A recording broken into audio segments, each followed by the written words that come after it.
Breakups. Whew. Most of us have been through at least one, and not necessarily in the romantic sense. There are, of course, the boyfriend girlfriend breakups, but then there are friendship breakups, family breakups like fallouts and divorces. But even though all of these events may hurt, it's important to be grateful for that chapter of your life and celebrate the chapter that is now beginning. Few things are as powerful.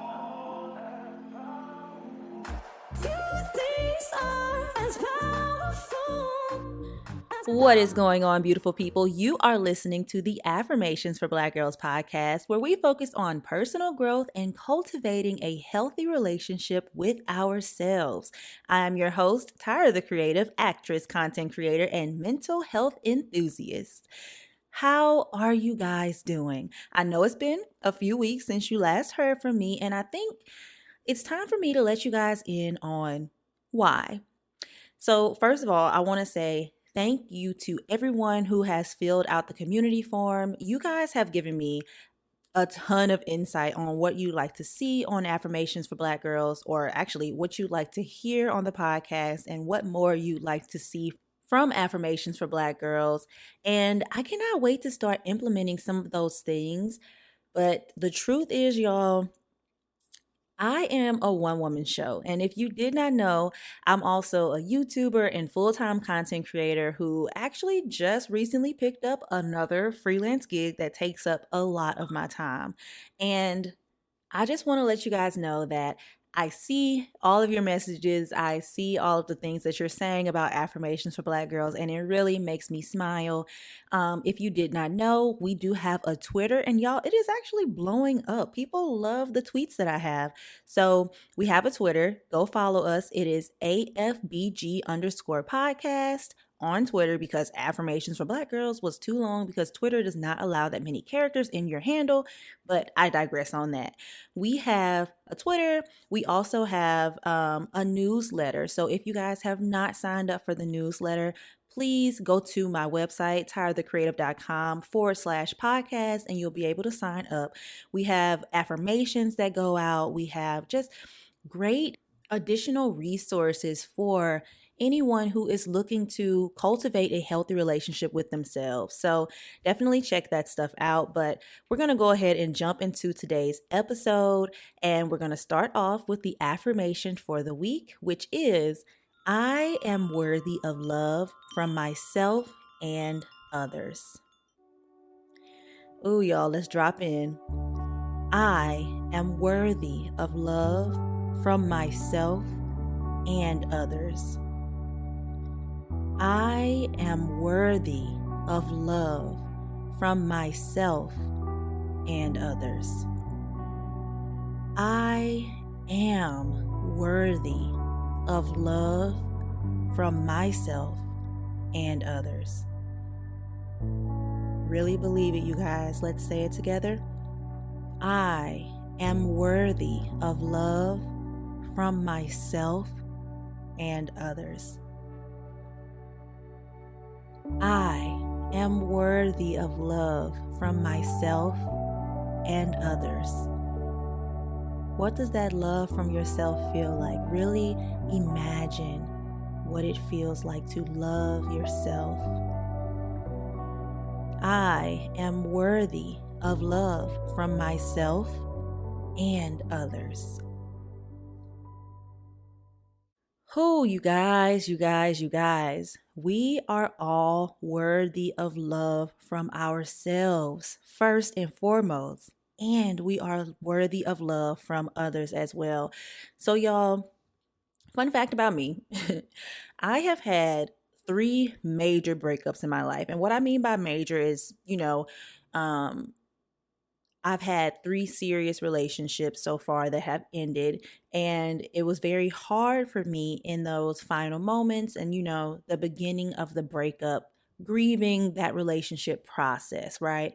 And during those times, I didn't necessarily say to myself that I was not worthy of love, But my actions proved that that's what I subconsciously thought of myself, that I was not worthy of love, and I felt unlovable, and I felt like I just, you know, did so many things wrong and that it was my fault. And, all of those things that we tend to run through in our head after something like this happens.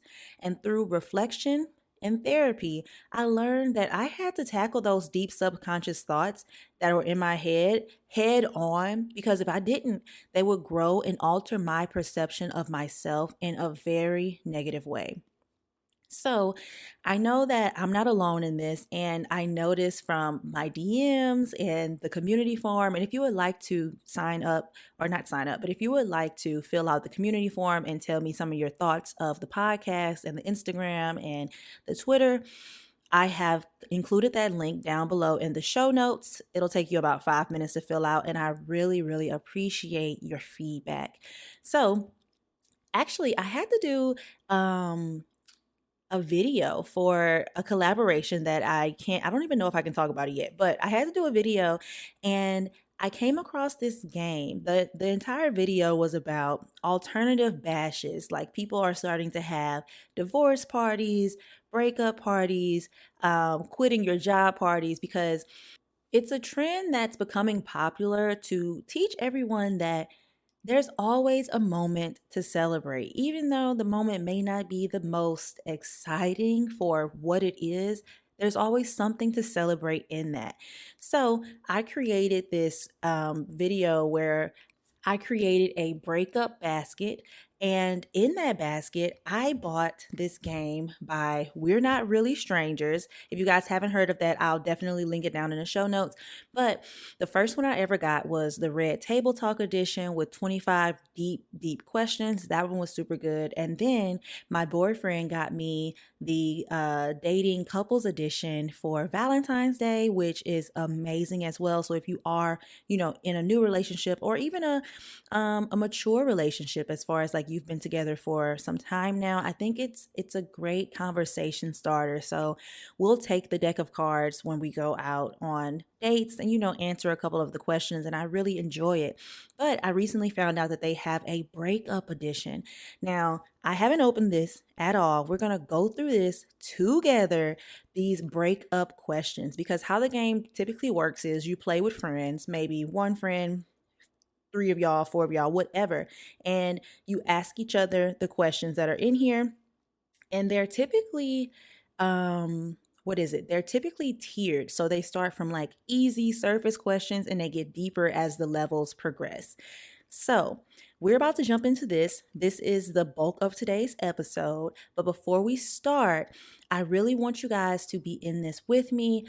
Get a journal, get a pen, write down these questions, and truly reflect for you. If you've just gone through a breakup, or if you've been through breakups and you haven't really taken time to reflect on how you were in that relationship or how it has affected you in any way, let's play this game together. So I'm literally opening this for the first time. Okay, first of all, this is a very good box. Oh, it has something inside. Okay, so the cards come wrapped in plastic. I have to open those up, but they have this little card that says open up. Let's open it. It says, breakups are important. They teach us about ourselves. They show us what we want and what we don't. They allow us to move away from what isn't for us and closer to what is. Ooh. They even show us parts of ourselves we need to break up with. We've created this edition as a tool to self-reflect after a breakup, journal your answers, or play with friends who can be a soundboard for your healing process. The end of a relationship is the beginning of a new one with yourself. Ready? Oh my gosh, I absolutely love that. I'm ready to dive in. So first I have to open these cards, and I think we're going to do maybe about 5 for the episode. So pause the episode right now, grab your journal and a pen. If you're driving, let's just play along together. And after I read the question, you can pause, think about your answer, and then you can play it. And I'll obviously give you mine.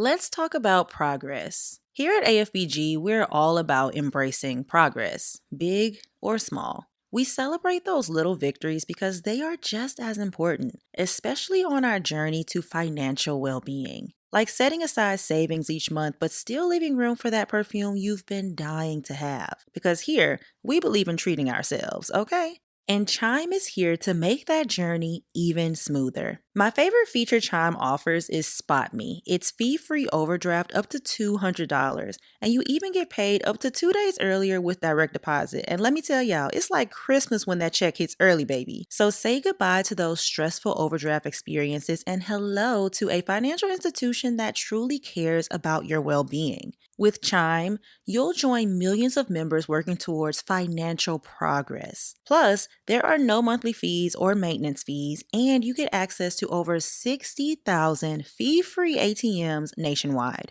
Y'all, it's time to take more control of your finances and say goodbye to monthly fees. Open your Chime account in minutes at chime.com/affirmations.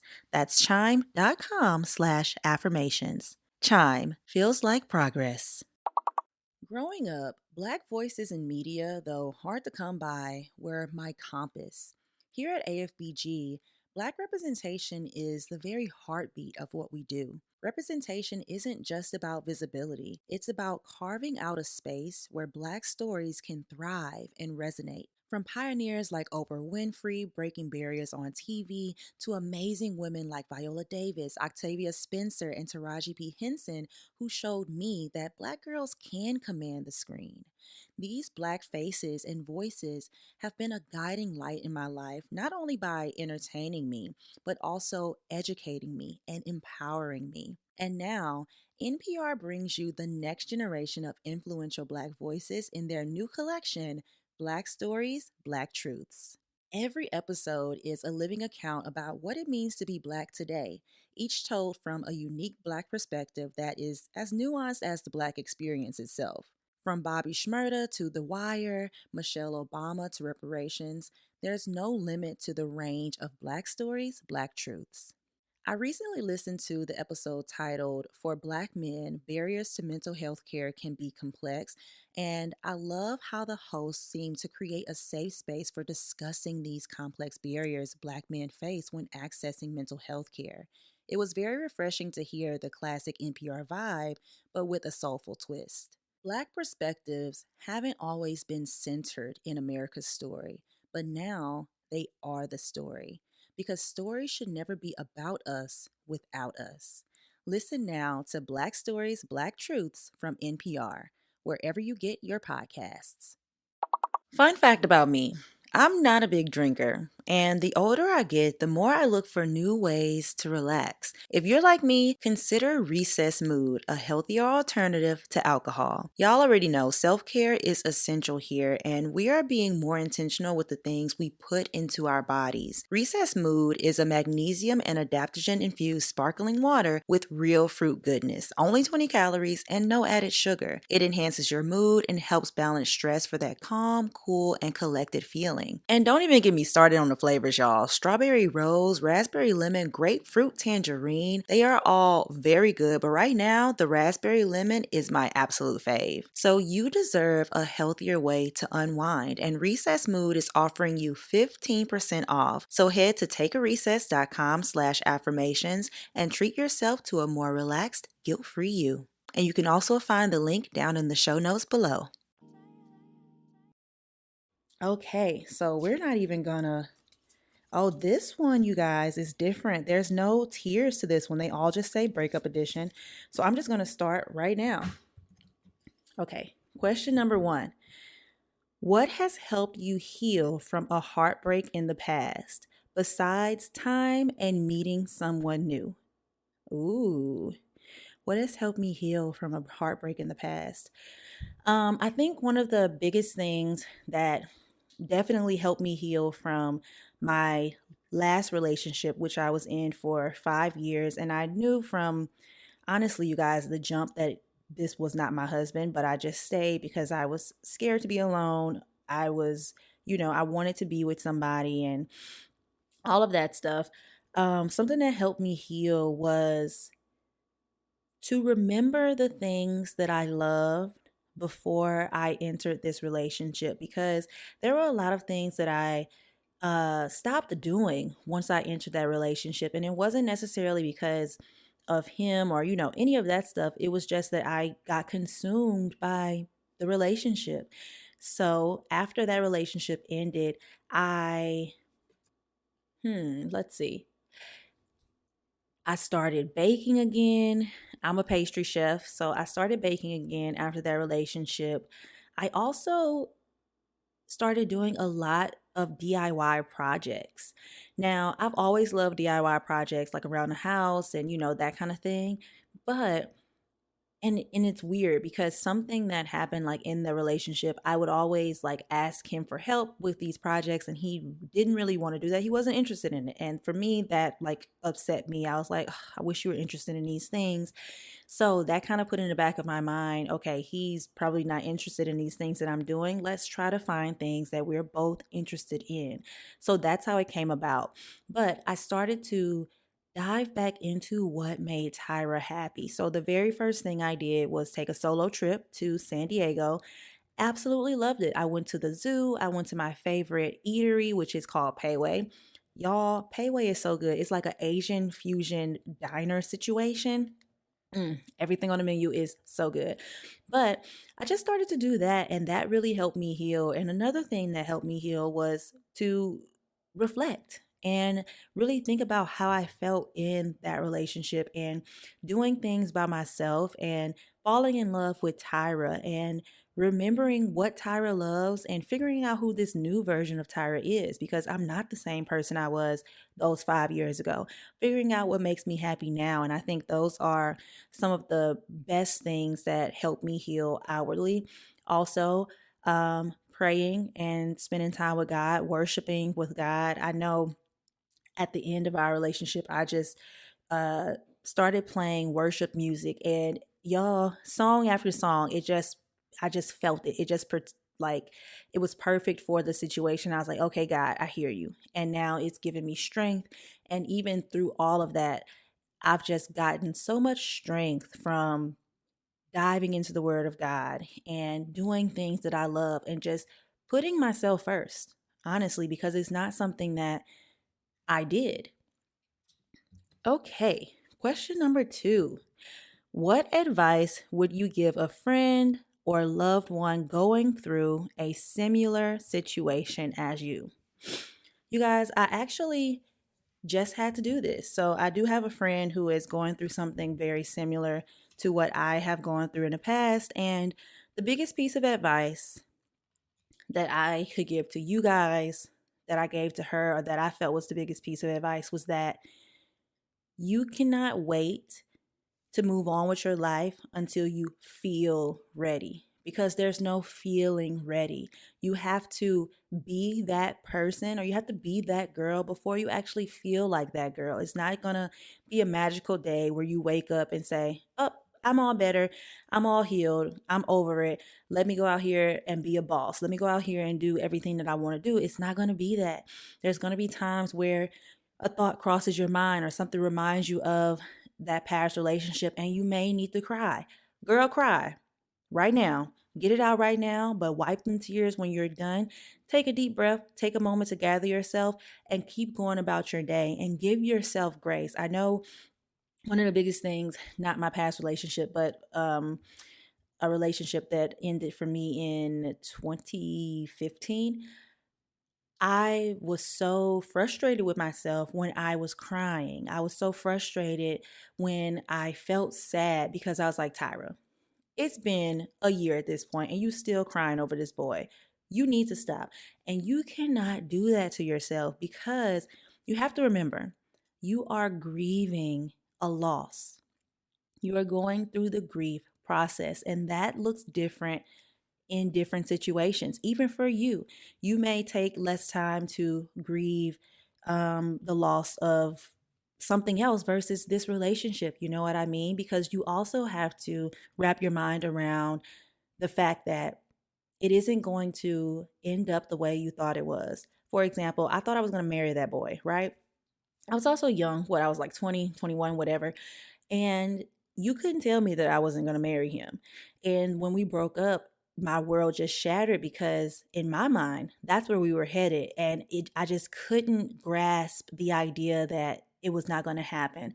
So I had to take the time to really say, okay, Tyra, let's come to terms with it, because that is also part of the healing process for grief.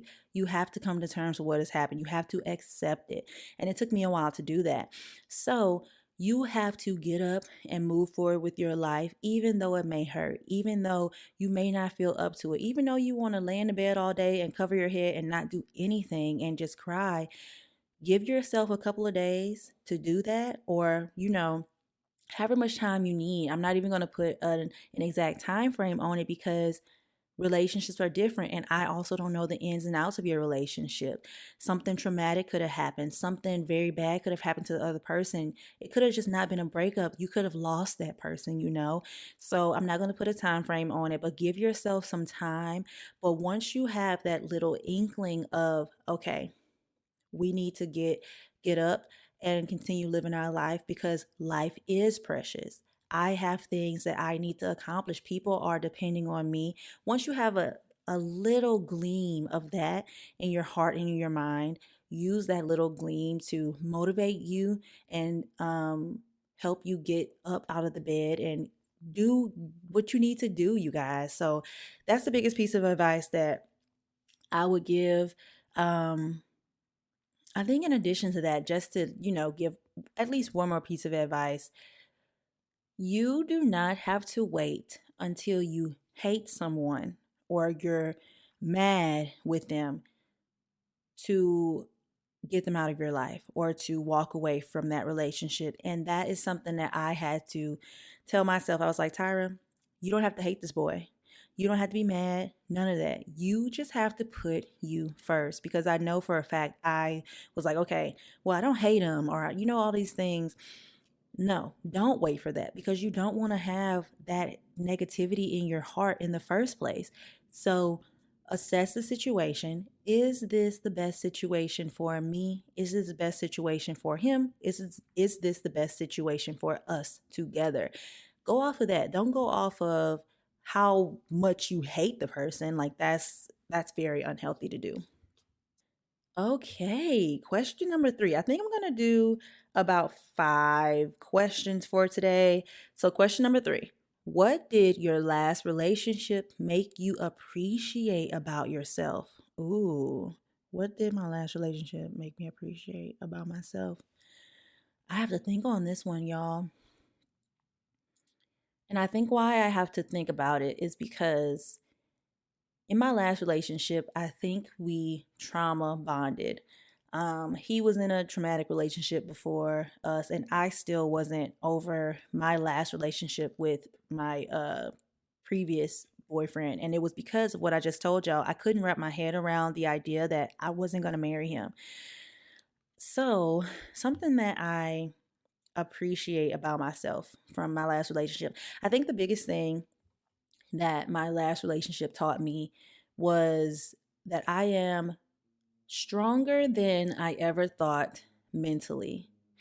And it made me appreciate my mental fortitude, my mental toughness, my ability to say, okay, I need therapy. I want to have a healthy relationship with myself. I want to make sure that I am the best version of myself, because I want to bring kids into the world. I want to be 100% there for the family that I want to have.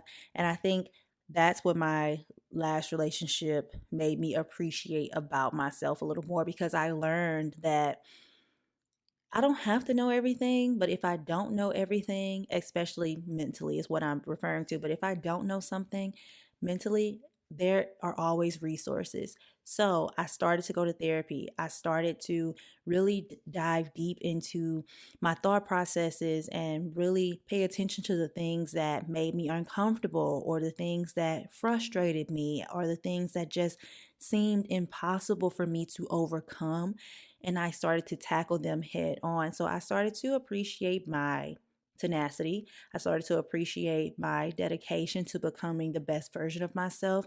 And overall, I just started to appreciate my willingness to educate myself in the mental health space. And that is one of the reasons I started Affirmations for Black Girls, to be 100% honest. Okay, next question. Do you have a limiting belief about love? Where do you think it stems from? How can you challenge this belief? Okay, let me read that one more time because there's a lot of questions. Do you have a limiting belief about love? Where do you think it stems from? How can you challenge this belief?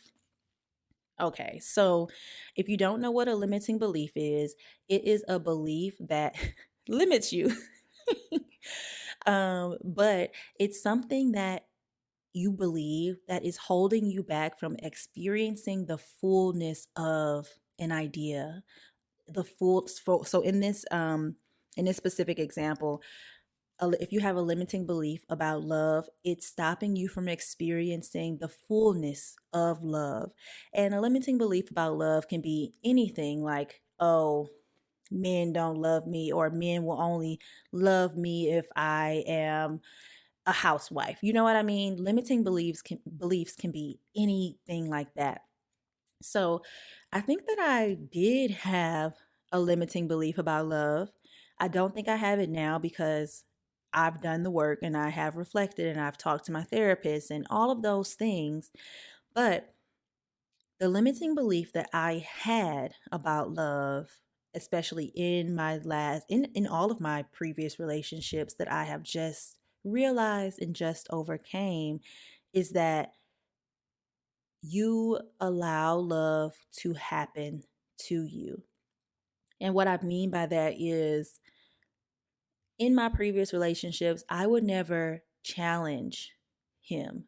I would never say anything that, if, like, for example, if I was feeling any type of way, like upset or whatever the case, and, things like that, I would say, well, he's still here. So we're going to work this out. But the thing is, y'all, every relationship is not meant to be. And I know exactly where this limiting belief stems from, and it stems from my childhood and my home life because, and I posted this on my YouTube channel. So if you would like to learn about foundational relationships, definitely go to my YouTube channel because I have an episode there about it. And I'll link it down in the show notes. So basically, what I talk about in that episode is that I don't have any foundational relationships, and foundational relationships are what you as a person or as a child see around you, and that's how you form your ideas and your beliefs about relationships, whether they're romantic or platonic. So, my childhood wasn't the worst. I'm not saying that, but my mama and daddy ended up getting a divorce when I was in ninth grade, and that was a very traumatic experience for me. So I didn't learn healthy romantic relationships from my parents because they would fight all the time. And then on the flip side of that, my grandparents, even though they're still together, both my mom's parents and my dad's parents are still together, I never learned how to be affectionate. And that played out in definitely my last relationship because he was very affectionate and I would push him off me and, all of that stuff, like, stop being all over me. And it wasn't that I didn't want to be touched, it's that I did not understand how to be affectionate in that way. So my limiting belief definitely stemmed from my childhood and the lack of foundational relationships. I didn't really get a foundational relationship until I met my best friend Bria and I saw her parents, and I really just aspired to that because it's not something that I had ever seen before. And I was talking with her about that and she was like, "Wow." And I was like, "Yeah, like I haven't had anything like that." And it really opened my eyes and it opened my mind to these relationships because what I learned as a child and the limiting belief that I learned is that you just deal with what you got. You stay with them, you fight with them, it's going to be okay. y'all gonna make it. And no, that is not the case. You don't need to be with nobody that you fighting with all the time. You don't need to be with nobody that you don't want to be affectionate with. Like, what's the point? What is the point? So I recently just realized that. And the last part of the question is, how can you challenge this belief? I think I have challenged that belief. I've challenged it by reflecting on my past relationship and the things that I didn't do so well in the relationship. And I thought about ways to fix that. And by fixing that, meaning gaining knowledge on what it means to be in a healthy relationship, the things that I want, the things that I don't want, and moving closer to the things that I do want in relationship.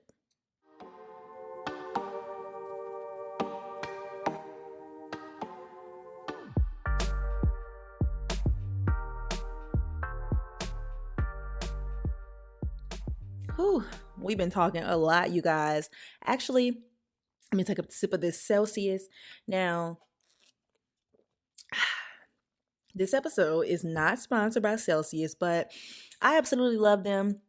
I talk about them all the time on my Instagram.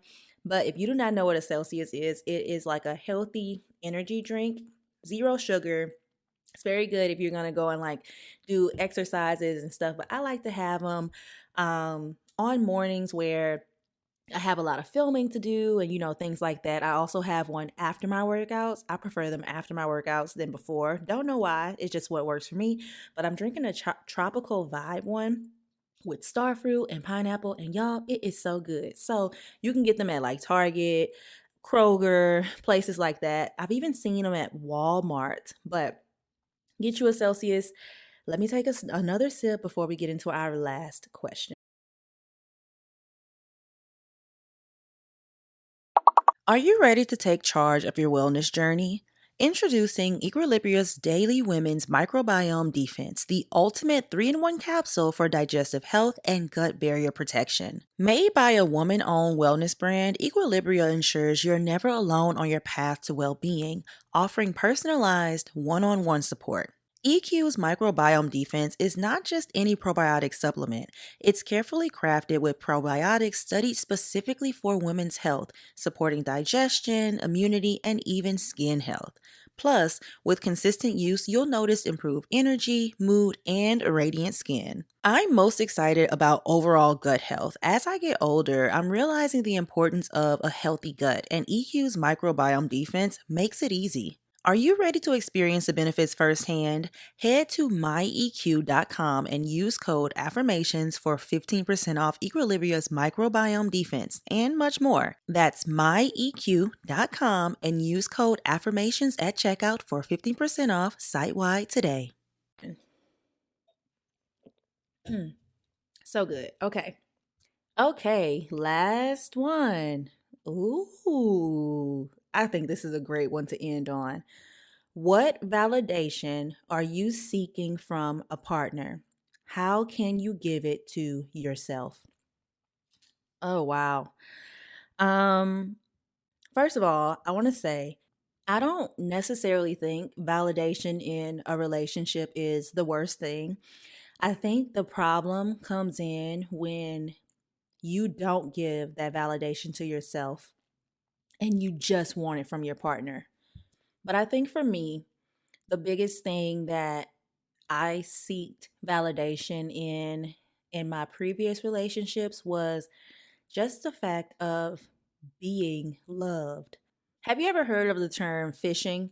So I would fish a lot in my last relationships just so I could get that validation of, okay, they actually still like me, because this also stems from my childhood. And you guys, that's why it's so important to reflect and really pay attention to trends in your life and the way that you handle certain situations. I would do this because I have abandonment issues from my childhood. My mom and dad's divorce, really affected me in that way. And it started to make me have anxiety around people leaving my life. So I would fish just to make sure, okay, we still good, versus having a conversation, because I did not know how to communicate what I was feeling. The only way I knew how to do that was through fishing and doing certain things in my relationships that would not have been happening if I was in a healthy relationship or in a healthy headspace while being in that relationship. So, how can I give that to myself? First of all, realize that you are worthy of love, but you have to give that love to yourself first, and you have to reflect on what that looks like for you. So, Tyra, how does it look to love yourself? Well, first and foremost, I'm going to be outside in my garden. I'm going to be watering my plants. I'm going to be buying things for my home that make me feel comfortable at home. I'm going to be making sure that I'm going to church, making sure that I am praising God, making sure that I am feeding that spiritual part of myself. I'm going to make sure that anyone that I have around me only speak life into me. And I'm going to make sure that I do the same thing for myself. As I said in a previous episode, I write on, what are they called? Sticky notes, different sayings and things, depending on how I'm feeling around that time. I write things that I want to see on a daily basis just to lift my spirits and remind myself that I am amazing. I am a powerhouse. I am the best version of myself. I am growing into the woman God wants me to be. And that is the validation that I need. But I also want to piggyback off of that. Validation and reassurance from your partner are two different things. Validation means that you don't yet feel that you have accomplished this thing, or you don't yet feel that you are whatever you're seeking validation on.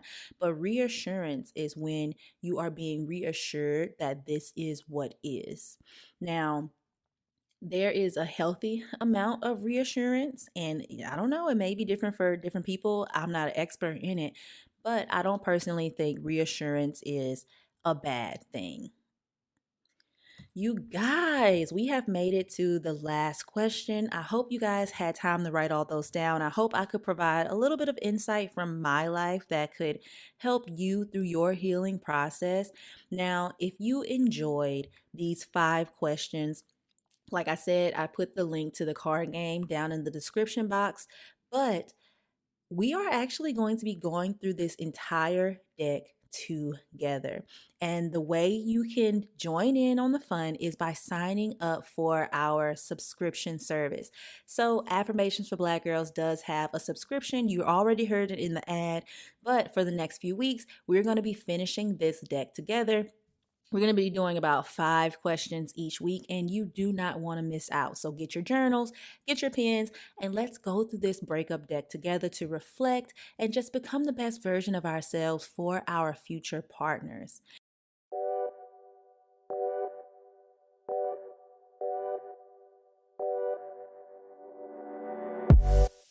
Okay, you guys, you know what time it is. It is time for our fun closing segment. And today we have a brand new segment that I'm super excited to introduce, and it is called Community Call Out. So, in this closing segment, I have asked you guys on my Instagram stories at Affirmations for Black Girls. So, if you're not already following the Instagram, make sure you go and follow. But I asked you if you had any questions. So, I'm pulling up about how many? 4 questions that I got, and we're about to just answer them. So, first question is from Vashti Delaney's, and her question is tips for learning to let things go. I'm such a people pleaser, it's so hard to move on. Vashti, I don't know how you pronounce your name. I'm also very country, so Vashti is how it sounds right to me. But I had the most trouble with learning how to let things go. And I really think that's why it took me so long to actually get over or, come to terms with the fact that one of my relationships would not work out, the guy that I said I wanted to marry. But I think the biggest tip that I can give you for learning to let things go is to remember that God always has your best interest in mind. And when we don't let things go, sometimes it's us saying, God don't know what he's doing.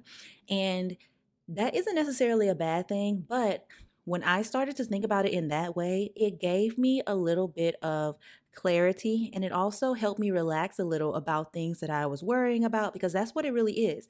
You're worrying about things because you don't want to let them go because they make you nervous, uncomfortable, something. They give you anxiety, any of that. And then you mentioned that you are a people pleaser. It's so hard to move on. You just gotta do it. Like, it's not that, like I said earlier, it's not that it's gonna be easy. Like, okay, now it's time to move on. If you feel like you need to move on, but you're having trouble doing that, you have to have the mental toughness to power through it. Okay, I really hope that answers your question. Next question is from Mua. Y'all, these are Instagram names that I'm saying, but oh, it's like mwah, like a kiss. Mwah. Okay, Moi said, how do I find a balance between loving myself and others? Y'all, did y'all know this is what we were going to be talking about on the podcast? Because these questions are so on point. Okay, how do I find a balance between loving myself and others? I think the biggest thing that I can offer to you is to think about yourself as a teacup with a saucer.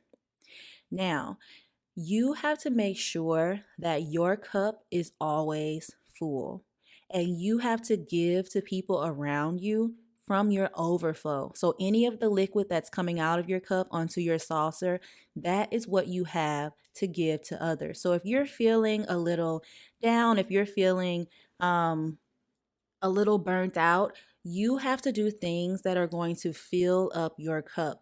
And I used to be a little uncomfortable sharing this with people, but if you're feeling that way and people are asking you to do things for them or, spend time with them, literally just be honest and say, hey, I actually need to spend some time with myself. I need to do things that are going to fill my cup. Can we do something next week? Or I need, put a time frame on it if you can, but just be open and honest. And that's really how you find balance. You always have to check in with yourself because you come first in every single situation, because you can't be the best version of yourself for the people around you that you love if you're not putting yourself first. Okay, next question is from Tasharina26, and she asks, how do you address people who say that's your family, don't cut ties, even when it's toxic? Tasharina26, you do it. You do whatever is best for you. I'm going to piggyback off of what I just said. You have to fill your cup first. So if it's toxic and if it's something that you don't want to be around, you have to put yourself first, even if it's family. And it doesn't have to be in a nasty way or a mean way. Just share whatever you feel comfortable sharing to whoever that family member is or whoever is involved in that situation, and go from there. I've actually been, so fun fact, back in December, I went on a family trip with my dad's side of the family to Tennessee. And being removed from my family for so long and living in Los Angeles and, putting my mental health as a priority in my life, I realized just how sensitive I am to negativity. And I realized just how sensitive I am to the things people say to me, especially if they are family members. So, especially growing up in a Black family and a Southern Black family, a lot of so called love is shown through joking and, making fun or picking at people. And I'm at a space in my life where I don't have time for that. So, I had to say to my daddy one day, please, because my daddy does that all the time. And I was just in a space, especially being like overwhelmed with being around all my family again and dealing with all my emotions, and just realizing how sensitive I am to those types of things. I had to say to him, Daddy, could you please not joke with me like that right now? Please only tell me you love me. Say loving things to me. And he actually received it very well, because I was already like, I'm giving you guys a spark notes, but I was already pretty upset at this point, and I just started to cry and I said, "Hey, stop, please. Like, I only want to hear loving things right now." And he really accepted it. He gave me a hug and a kiss and just said, "I'm sorry," and that kind of thing. So literally just be open and honest. And I know that it's not always a safe space to do that. So you definitely have to assess the situation because it's a case by case basis. But keep the mindset that you have to put yourself in environments that are conducive for you to be the best version of yourself. And that's just that on that. Okay, my last question is from I am Stacia Shireen. I'm so sorry if I'm butchering y'all names, y'all. But she asked, what to do if you are stuck between two men? One you have children with. Girl, what are you talking about? What I need more details. I need more details on this. What to do if you are stuck between two men? One you have children with. I have questions. So I'm just gonna go off of what I think this is asking.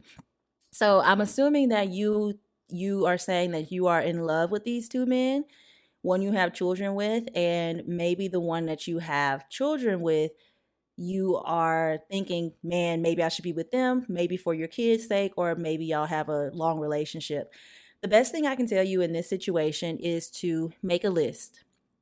Think about all the pros and cons of being with each of these people, not from a materialistic standpoint, but from an emotional standpoint. You really have to reflect and see which one you want to be with and which one aligns with your morals, your beliefs, and the things that you want out of life.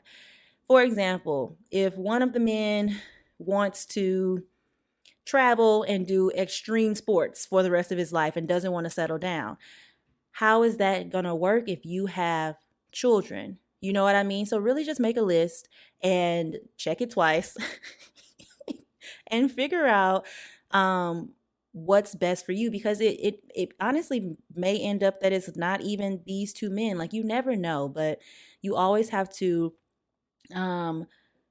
put everything into perspective. And please also be honest with these two men. Hey, I'm dating both of you. I have children with this one man, or whatever the case may be. Be open and honest with both of them, because sometimes that could also help one of the men step up above the other man, and you'll say, oh wow, I actually do want to be with you versus this other man. So you just have to put all of that into perspective and make a list.